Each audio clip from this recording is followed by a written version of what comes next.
ओम सूर्यदेवाय नमः। प्रेम से बोलिए भगवान सूर्यदेव की जय। प्रिय भक्तों, आज रविवार के दिन हम सब सुनेंगे भगवान सूर्यदेव की संपूर्ण व्रत कथा।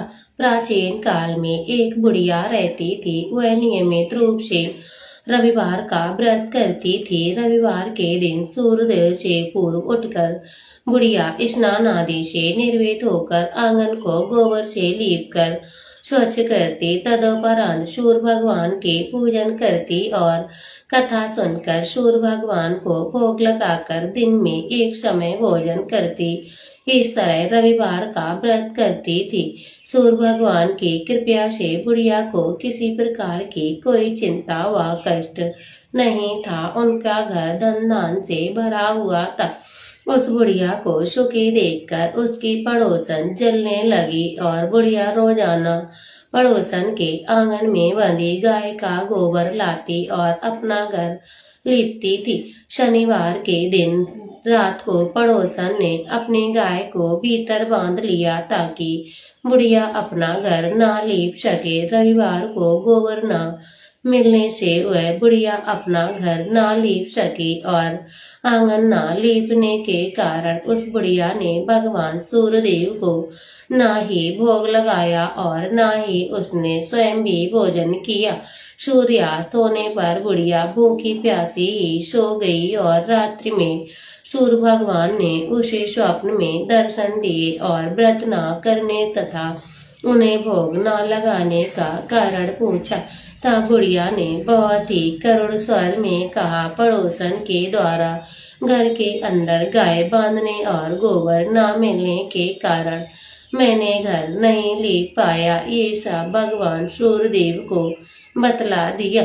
भगवान सूर्यदेव ने अपनी अनन्य भक्त बुढ़िया की परेशानी का कारण जानकर उसे सब दुख को दूर करते हुए कहा, तुम प्रत्येक रविवार को मेरी पूजन और व्रत करती हो। मैं तुमसे अति प्रसन्न हूँ और तुम्हें ऐसी गाय प्रदान करता हूँ जो तुम्हारे घर आंगन को धन धान से भर देगी, तुम्हारी सभी मनोकामना पूर्ण कर देगी। स्वप्न में उस बुढ़िया को ऐसा वरदान देखकर सूर्यदेव अंतर्ध्यान हो गए। प्रातःकाल सूर्योदय से पूर्व उस बुढ़िया की आंख खुली तो वह अपने घर के आंगन में सुंदर गाय और बछड़े को देखकर हैरान हो गई। गाय को आंगन में बांधकर उसने जल्द से उसे चारा खिलाया। पड़ोसन ने उस बुढ़िया के आंगन में बंधी सुंदर गाय और बछड़े को देखा तो उससे और अधिक जलने लगी।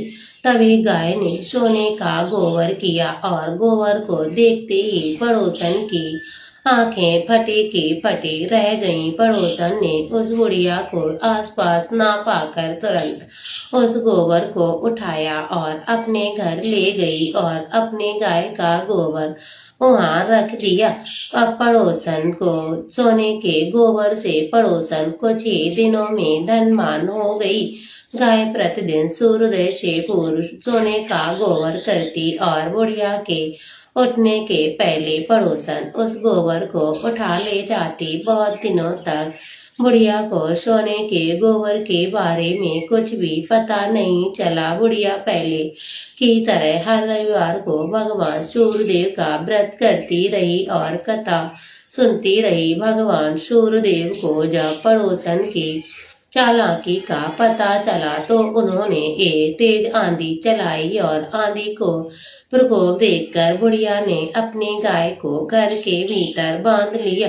अब पड़ोसन सोने का गोबर न ले जा सककर बुढ़िया ने सोने के गोबर को देखा तो उसे बहुत ही आश्चर्य हुआ और उस दिन के बाद बुढ़िया गाय को घर के भीतर ही बांधने लगी। सोने के गोबर से कुछ ही दिनों में बुढ़िया बहुत धनी हो गई। बुढ़िया के धनी होने से पड़ोसन और बुरी तरह जल बनकर राख हो गई। अब की बार उसने अपने पति को नगर के राजा के पास भेजा और बुढ़िया के पास सोने का गोबर देने वाली गाय के बारे में बतलाया। तब राजा ने अपने सैनिकों को भेजकर बुढ़िया को गाय लाने का आदेश दे दिया। सैनिक बुढ़िया के घर गए। उस समय बुढ़िया सूर्य भगवान को भोग लगाकर स्वयं भोजन ग्रहण करने वाली थी। राजा के सैनिक जबरदस्ती गाय और बछड़े को महल की ओर ले चले। बुढ़िया ने प्रार्थना की, बहुत रोई चिल्लाई, लेकिन राजा के सैनिक नहीं माने और गाय व बछड़े को ले जाने से बुढ़िया को बहुत ही दुख हुआ। उस दिन उसने कुछ भी नहीं खाया और भूखी प्यासी सारी रात भगवान सूर्यदेव से गाय और बछड़े को लौटाने के लिए प्रार्थना करने लगी। गाय देखकर राजा बहुत खुश हुआ। जब सुबह राजा ने सोने के गोबर को देखा तो उसके आश्चर्य का ठिकाना ना रहा। उधर सूर्य भगवान को भूखी प्यासी बुढ़िया को इस तरह प्रार्थना करके देख उस पर दया आ गई और उसी रात सूर्य भगवान ने राजा को स्वप्न में कहा, हे राजन, उस बुढ़िया की गाय और बछड़ा लौटा दो, नहीं तो मैं तुम पर विपत्तियों का पहाड़ टूट पड़ेगा। तुम्हारे राज्य में भूकंप आ जाएगा, तुम्हारा महल नष्ट भ्रष्ट हो जाएगा।